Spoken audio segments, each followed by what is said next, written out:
ito at hilingin natin sa Panginoon na bigyan pa tayo ng mga bago at sariwang pananaw tungkol dito. John 2:1-2, Mary, the mother of Jesus, was at a wedding feast in the village of Cana in Galilee. Jesus and his disciples had also been invited and were there. So, unang-una nating matututunan, di ba sabi ng Panginoon, kung nananalig kayo sa akin, gagawin nyo rin ang mga ginawa ko, dadagdagan nyo pa. Do a Jesus. Attend weddings or equivalents. Sa buhay ng mga tao nung panahon na yan ni Jesus, napakaraming paghihirap, pagdurusa, gutom, napakaraming pasanin ng tao. Konting-konti lang ang maginhawa sa buhay. Napakarami yung kapos, kulang, alipin ng hard labor, at konting-konti lang ang income. Isa na sa mga pinakamasayang bahagi ng kanilang napakahirap na buhay ay yung magkaroon ng kasalan. Kasi may pagkain, may alak, may sayawan, may tugtugan, may kasiyahan. Isang malaking bakasyon kahit ilang oras lamang mula sa kanilang mahirap na buhay. And Jesus attended this wedding. So we attend weddings or their equivalents. Ano ba yung mga okasyon ng buhay ng mga tao sa ating paligid na ipinagdiriwang nila, ipinagsasaya nila, tayo'y makikisaya. Lend your presence to people's events. Kung minsan, ayaw mong pumunta, lalo dito sa atin, matraffic, mahirap pumunta, magre-regalo pa ako, magbibihis pa ako, maabala ako, maglalaba pa ako, marami pa akong gagawin. Pero si Jesus, ay maraming gawain. Pero hindi niya binaliwala ang isang simpleng okasyon ng kasalan, pumunta siya doon. May mga panahon, dumadalo tayo sa isang okasyon para tayo may mapala. Dahil gusto natin, beneficial kasi sa atin. Pero may mga panahon din na sila ang may mapapala sa atin, kaya tayo pumupunta. Tayo ang nagbibigay ng regalo ng ating time, ng ating effort, para magpasaya sa kapwa. Hindi lang tayo laging dumadalo para dahil sa ating sariling kasiyahan, kuminsan para magbigay kasiyahan doon sa may okasyon. And Jesus exemplified that very loving act. Romans 12:15, when others are happy, be happy with them. And when they are sad, be sad. Isang katuruan, napaka-Jesus, yung makiramay sa dapat pakiramayan, makisaya sa dapat pakisayahan. In other words, makisangkot tayo sa buhay ng ating kapwa. So, dumalo siya, pero dumalo din ang kanyang ina na si Maria at ang kanyang mga alagad. John 2:3-5. When the wine was all gone, Mary said to Jesus, they don't have any more wine. Jesus replied, Mother, my time hasn't yet come. You must not tell me what to do. Mary then said to the servants, do whatever Jesus tells you to do. Naalaman ni Maria na wala ng wine. Ibig sabihin, uwian na. Tapos ang kasiyahan, tapos ang tugtugan, tapos ang sayawan, kasi wala ng wine. So, bigla na lang naputol ang kanilang pagsasaya, biglang balik sila sa kanilang buhay na mahirap, nakakapagod. At sabi ni Maria kay Jesus, wala nang alak, naubos. And strangely, sabi ni Jesus, you must not tell me what to do. But nevertheless, hindi pinanghinaan ng loob si Maria. Sinabi niya sa mga katulong doon, kung ano man ay ipagawa sa inyo ni Jesus, gawin niyo. So mayroon siyang inaasahan na mangyayari. Dahil ibinulong niya, sinabi niya na wala nang alak. So kanina, let's do a Jesus. Now let's do a Mary. Be sensitive to people's needs. Then, help. Hindi siya basta nakikisaya lang doon. Yung presence ni Mary was a blessing because when she noticed that there was no more wine, which is an important element of the gathering, she went to Jesus and told him about it, asking for something to be done.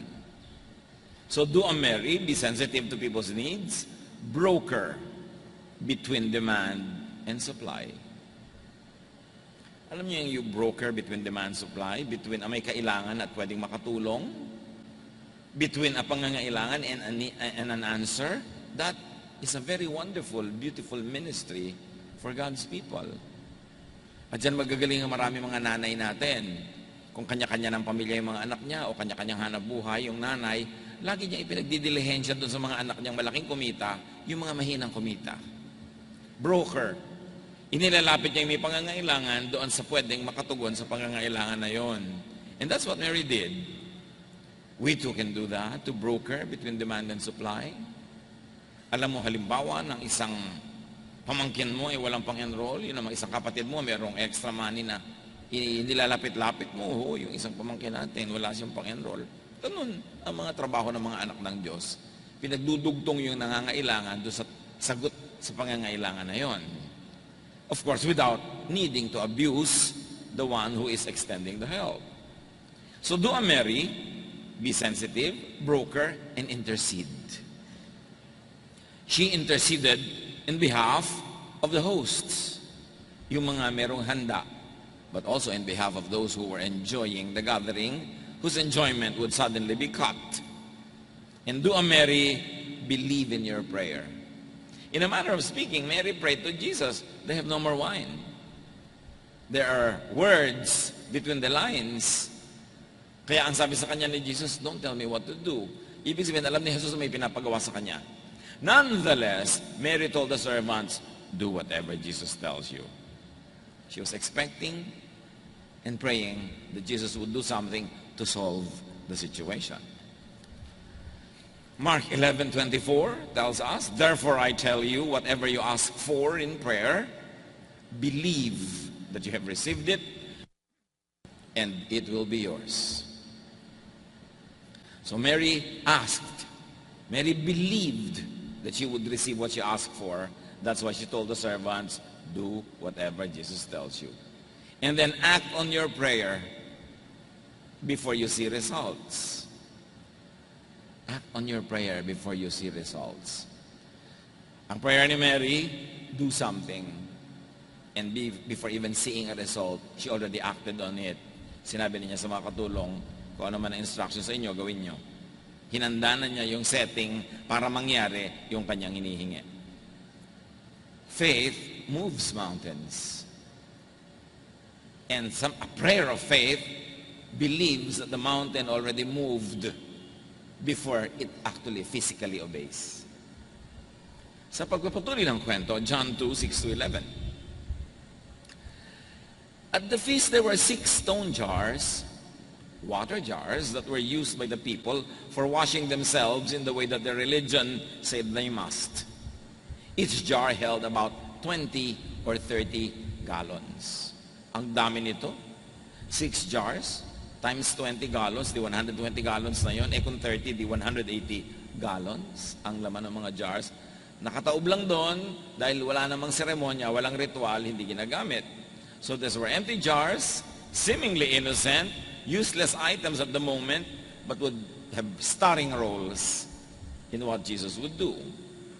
Verse 7, Jesus told the servants to fill them to the top with water. First, Mary tells the servants, do what Jesus tells you. Now, Jesus tells the servants, punuin nyo ng tubig yung mga jar na yan. So, again, another character, aside from the empty jars, the servants. Seemingly innocent bystanders, seemingly useless at the moment, but they would also have starring roles in what would happen. Mary told the servants, Jesus told the servants. Dalawa na ngayon ang nagsabi sa kanila. Then after the jars had been filled, he said, now take some water and give it to the man in charge of the feast. Merong taga-approve kung ano ipapakain, kung ano ipapainom, merong in charge, merong events manager, events director. At sabi ni Jesus, ayang may tubig na, dalhin nyo doon sa master of the event. The servants did as Jesus told them. So as you can see, the story moves forward because the servants had been very, very cooperative. Kung ano sabihin sa kanila, ginagawa nila. Kasi kung hindi sila sumunod, hindi tutuloy ang kwento. Mahalaga yung obedience. The servants did as Jesus told them, and the man in charge drank some of the water that had now turned into wine. He did not know where the wine had come from, but the servants did.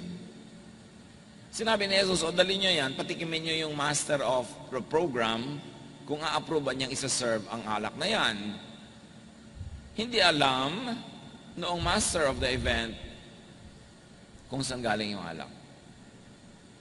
Yung servants, alam nila kasi sila yung kumuha ng tubig sa balon.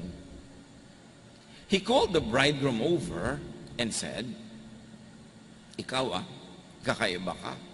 The best wine is always served first. Then after the guests have had plenty, the other wine is served. But you have kept the best until last. Naranasan nyo na ba na umattend kayo ng handaan na ang tagal-tagal magpakain?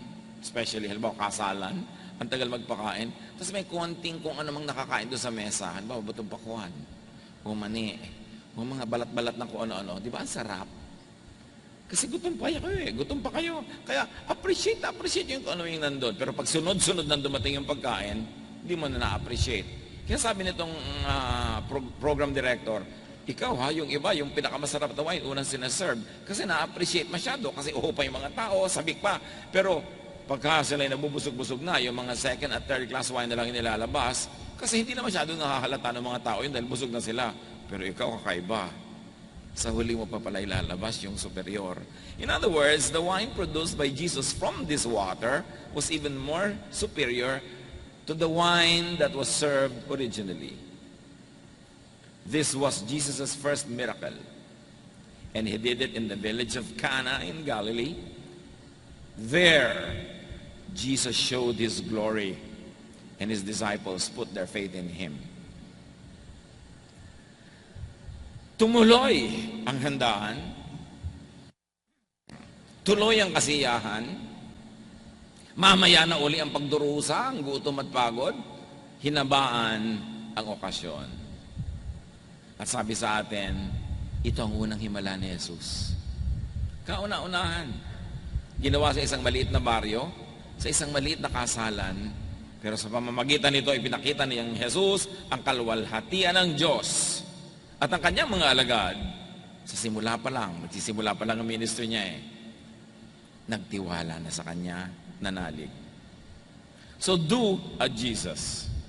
Listen to positive, helpful, reasonable intercessor or intercessors. Remember, ang ginagawa na natin dito, ina-analyze natin ang gawa ni Jesus para matularan natin. Kasi, sabi niya, if you have faith in me, you will do the things that I do. So you listen to positive, helpful, reasonable intercessors. Pag may lumalapit sa atin na mga anak ng Diyos, na sinasabi, alam mo, may pangangailangan si ganon, baka pwede mo matulungan, makinig kayo. Lalo't kaya nyo talaga. Kahit ka maaabala ng konti, mababawasan yung salansa ng pera mo doon sa kahon, pero kung malaking bagay ang gagawin nun sa kapwa, do a Jesus. Pero siyempre, may lalapit din sa atin ang mga baligtad naman. Naku, pinaghirapan mo yan. Sa'yo na lang yan. Huwag kang tumulong. Walang kwenta yung mga yan. May mga ganun din mga lalapit sa'yo. Pero ang sabi ni Mary sa kanya, they have no more wine. And Jesus made a miracle. The first, in fact, for such an event as that. Jesus listened to positive, helpful, reasonable intercession. So una nga sabi niya, you must have told me what to do. My time has not yet come. But Mary believed, mangyayari ito. Sabi niya, kung ano sabihin sa inyo, sundin niyo. And exactly, Jesus told them, fill the jars with water. John 10:10, the thief comes only to steal and kill and destroy. I have come that they may have life and have it to the full. Mission statement yan ni Jesus. Ang mission niya, baligtarin ang ginagawa ng kalaban na ang tao ay ninanakawan, pinapatay, sinisira.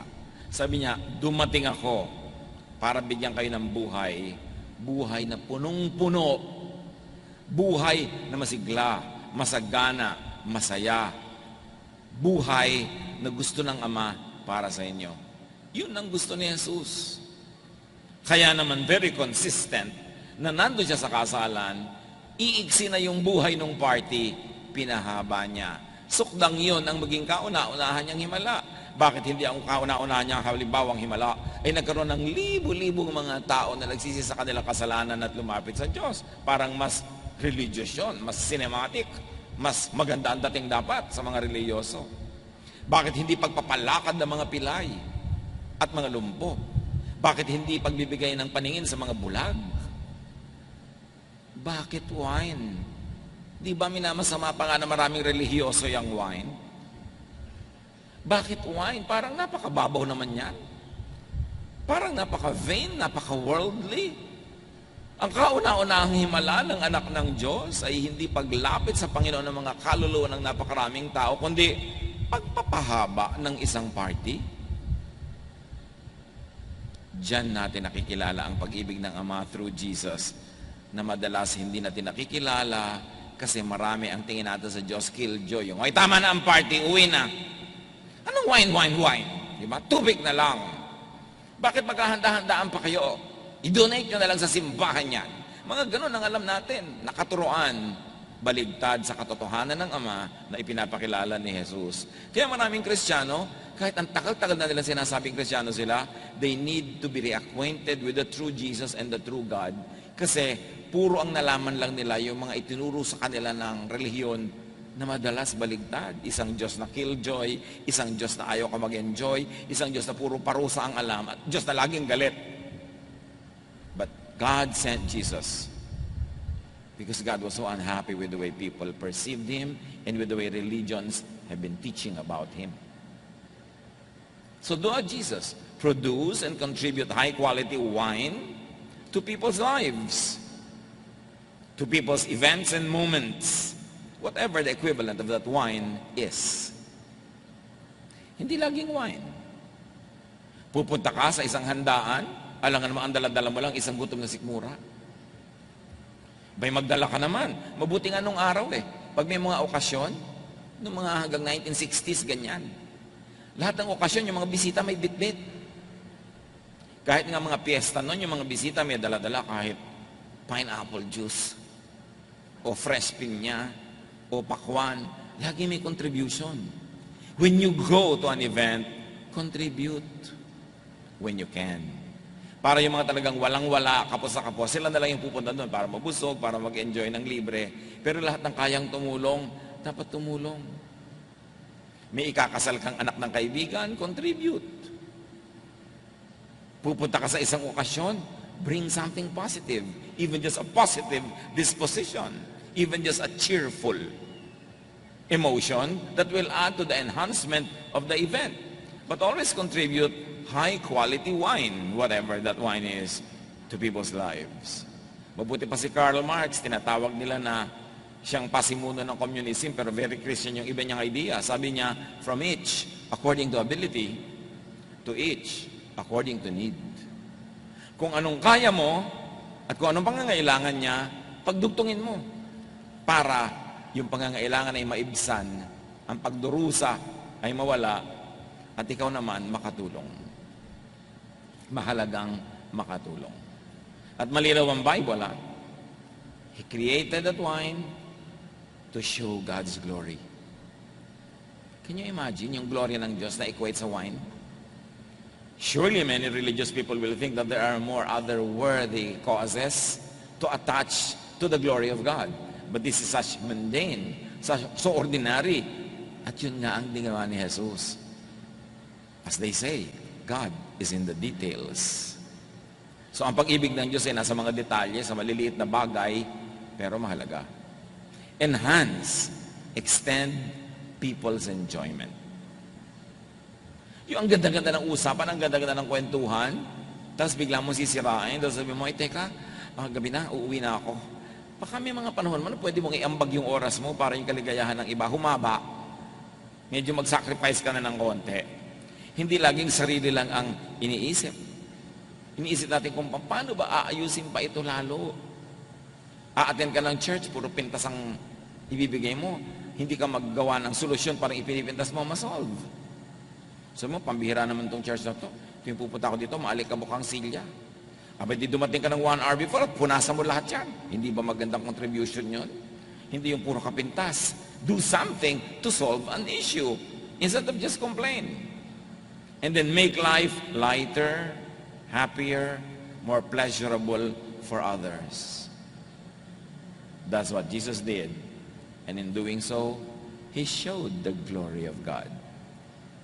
Ang gloria ng Diyos, hindi, ang kaluwalhatian niya, hindi lagi nandito sa mga ulap, nandito sa lupa, sa maliliit na bagay, sa pangangailangan ng mga taong may pangangailangan.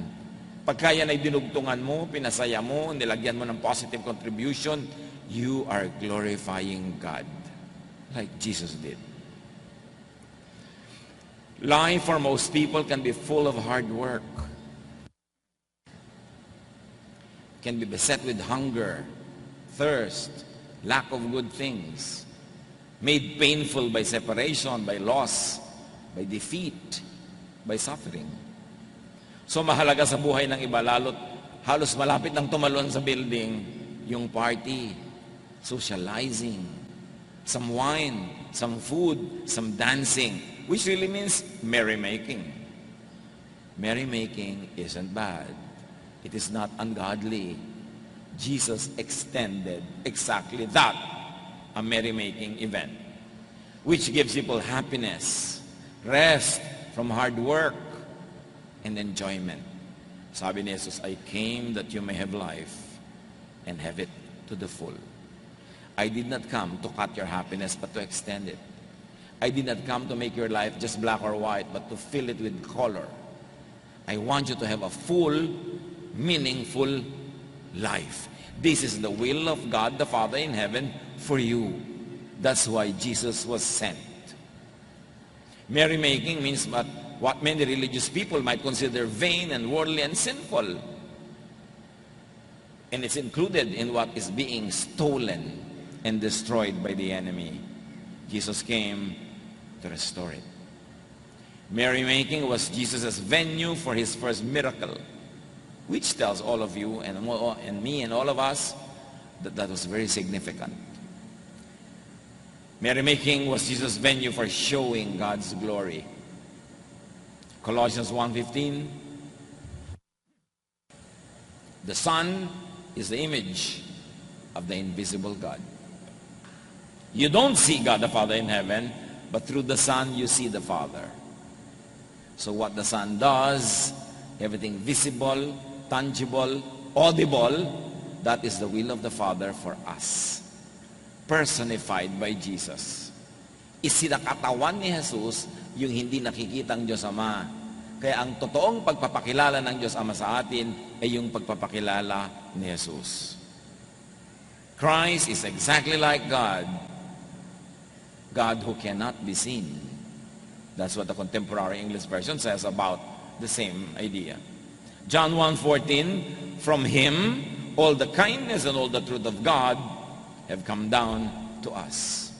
Ang lahat daw ng kabaitan, lahat ng katotohanan ng Ama ay pinadaan kay Jesus para maintindihan natin. Pag pinadaan niya sa temple, pag pinadaan niya sa mga priest, pag pinadaan niya sa mga Pharisees, pag pinadaan niya sa Sadducees, teachers of the law, naku, ang lumalabas na image ng God ay killjoy na Diyos, laging galit, laging nagpaparusa, matakot ka, ganyan. Kaya, pinadaan kay Jesus ang tunay na pagpapakilala. That's why Jesus is all important. That's why we always emphasize Jesusness, aside from other ideas that many religious teachings always emphasize. Jesus shows God's glory by producing wine to extend and enhance people's enjoyment of an event, and in general, of life itself. So what does that tell us? Kasi ang mga naniniwala kay Jesus, gagawin ang ginagawa ni Jesus, glorify God by helping and loving people. Lagi na nating binabasa, pero balikan natin yung sinasabi ni Jesus kung anong tunay na nakakalugod sa Ama. Matthew 25:34-40. Then the king will say to those on his right, my Father has blessed you. Come and receive the kingdom that was prepared for you before the world was created. When I was hungry, you gave me something to eat. And when I was thirsty, you gave me something to drink. When I was a stranger, you welcomed me. And when I was naked, you gave me clothes to wear. When I was sick, You took care of me. And when I was in jail, you visited me. Then the ones who pleased the Lord will ask, when did we give you something to eat or drink? When did we welcome you as a stranger or give you clothes to wear or visit you while you were sick or in jail? The king will answer, whenever you did it for any of my people, no matter how unimportant they seemed, you did it for me. Yun ang kasiyahan ng Ama, na tayo ay tumulong sa nangangailangan. Yung iba, laging sabi niya, worship tayo. Worship. Maganda yung worship, ha? Pero ang worship, hindi lang sa pagkanta. Hindi lang sa pagsayaw, pagdarasal, paghahandog, pakikinig ng mga sermon. Bagamat yan ay worship. But remember, we say worship service. So yung worship, may kakambal na service. When the worship program ends, the service begins. Baka akala ng iba, uupo ka lang dyan at tatayo ng 1 hour and a half, nag-worship ka na. No. After the worship program, service begins until the next worship program. Yan ang talagang worship service. Ano ba ang religiosity? Pahabaan ng dasal? Palakasan ng kanta? May benepisyo yun. Pero sabi sa James 1:27, religion that pleases God the Father must be pure and spotless.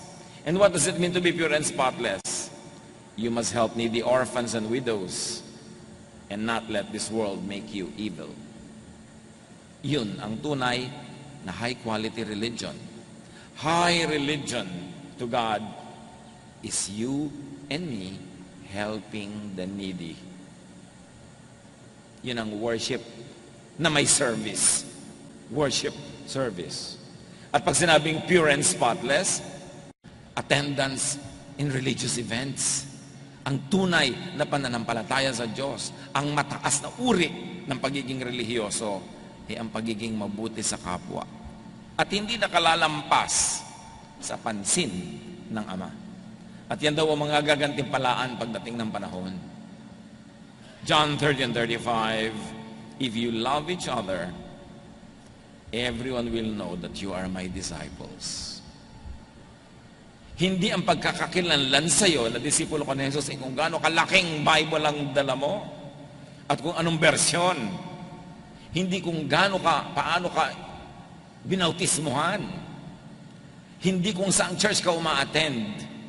Ang sabi, malalaman naman ang lahat na kayo'y tunay kong mga alagad kung kayo maibigin, kung kayo'y nag-iibigan.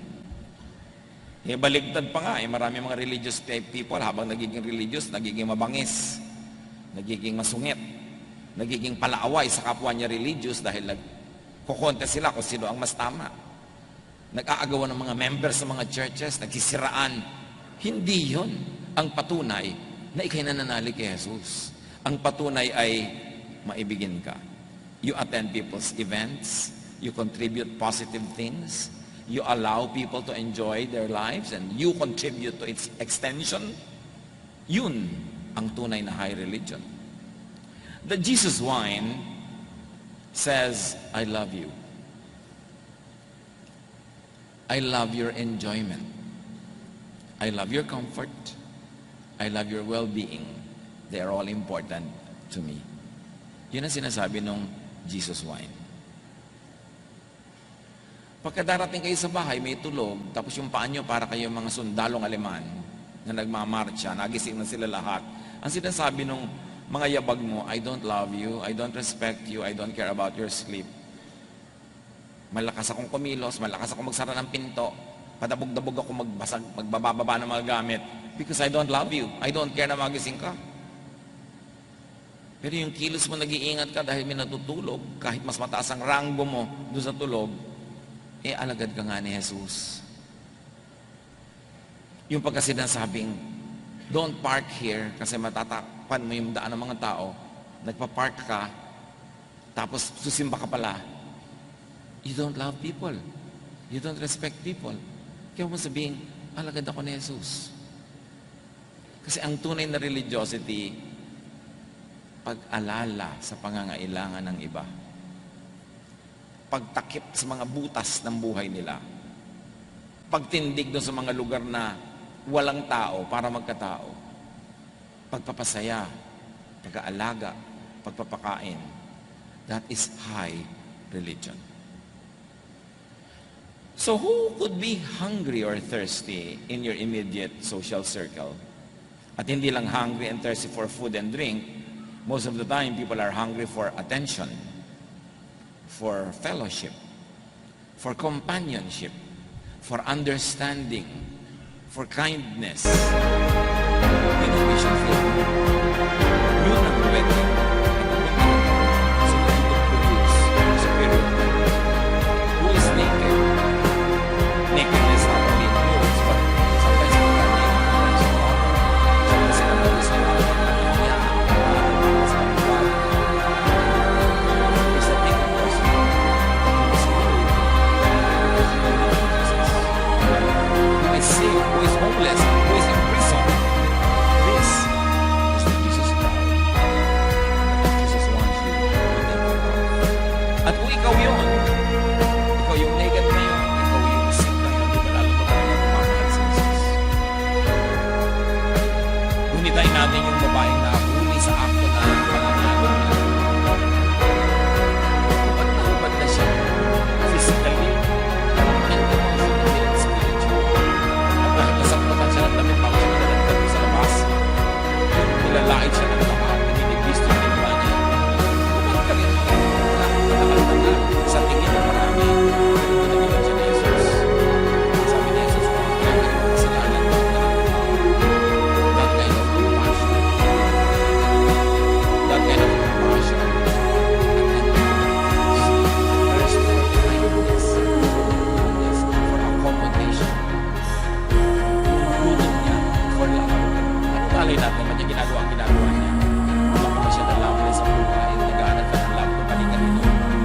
Malay natin kung ano pangangailangan niya. But Jesus filled. Madaling kampihan yung isang buong barangay na gusto bumato. Ano naman kung baka lang kumapis sa isang kawawang babae na wala nang ang tangal, walang kapakyarihan, kapagkakampi, nagtutulong sa Jesus. In terms of sino ang kanyang inaruga, sino ang kanyang minahal. Pag ang mga bagay na ito hindi pa tumatalab sa buhay natin, hindi pa tayo tinatablan talaga ng salita ni Jesus. Who could be that person that needs you? Worship God, which really means produce and give to thirsty people the Jesus wine. Whatever it is. Love. Help people. At napatunayan na napakaraming pag-aaral na yung pagmamahal sa kapwa, pagtulong, paggawa ng mabuti, nakakapagpagaling ng maraming sakit. Na pagka ang iyong puso, ang iyong emosyon ay maligayang tumutulong ka, napakabilis tanggapin ng iyong katawan ng mga gamot. Napakabilis gumaling ng mga sugat at napaka-positive ng response even to medication. So many experiments na yung taong matulungin, yung kanyang katawan, mas tumatanggap ng pagpapala. Who? What types do you invite to your life? Ang pinakatamang ginawa nung ikakasal na yon, inimbita nila si Jesus at saka si Mary na bless ang kanilang event. Sinong iniimbita nyo sa mga event nyo? Kung minsan mag-iimbita ka ng sobrang katerma, isang katermang VIP sa yung event, tapos hindi ka na masisiputin. Tapos na-stress ka pa kung darating siya o hindi. O kaya, pagdating niya tuloy doon, wala ka nang ginawa kundi asikasuhin na lang siya. Ba't naman kayo mag-i-invite ng napakahirap i-entertain? Para ipagyabang sa mga ibang bisita, na bisita mo si ganun? Invite people who really matter to you. People who care for you. People who will care for you. Yun namang i-develop natin mga relationships, hindi yung mga trophy guests. Guest na magandang ilagay sa listahan, nakakahanga, pero hindi ka nga kilala. Dapat mag-isip-isip tayo ng mga style natin sa buhay, kung sino ang pinapapasok natin sa ating buhay, sino ang pinapapasok natin sa ating mga event. Invite a Mary to your life. Imagine kung meron kang tao na parang Mary, yung sensitive sa'yo, tapos inilalapit ka sa iba, speaking for you, that's a blessing. And most importantly, invite Jesus to your wedding, whatever that event is, into your life. The Jesus presence means more wine, more enjoyment, an extension of happiness. Kaya huwag nating i-misrepresent si Jesus. Ang presence ni Jesus will not belittle the enjoyment of other people. Ang mahalaga sa'yo, mahalaga kay Jesus. Yung concern mo, concern niya. Kahit iba ang iniisip ng standards ng religion, kung ano ang mahalaga, kay Jesus, ikaw ang mahalaga. Yung nararamdaman mo, yung damdamin mo, yung pangangailangan mo. At tayong mga nananalig kay Jesus, ganun din na ibigay nating pagpapahalaga sa iba. Pahalagahan natin ang nararamdaman nila. Mga anak, pahalagahan nyo ang mga nararamdaman nyo yung magulang habang wala pa kayo. Gabing-gabi na, madaling araw na wala pa kayo. May nararamdaman ng mga magulang nyo. Igalang nyo yun. Minimize such stress in their lives. Mga magulang din naman, igalang ang mga nararamdaman ng anak dahil talagang may mga bagay na iba na ngayon ang paraan kaysa nung tayo ang mga kabataan. So, maging sensitive tayo sa isa't isa. Mga asawa na ang inyong kabiyak ay nag-aalala kung nasan kayo, sino ang inyong kapiling. Di ba mahirap yun? Igalang niya yung kanilang damdamin. Huwag yung sasaktan. Dahil si Jesus, pinapahalaga niya yung damdamin. Up to the point na pati wine, maghihimala siya para lang mapanatag at sumaya yung mga tao.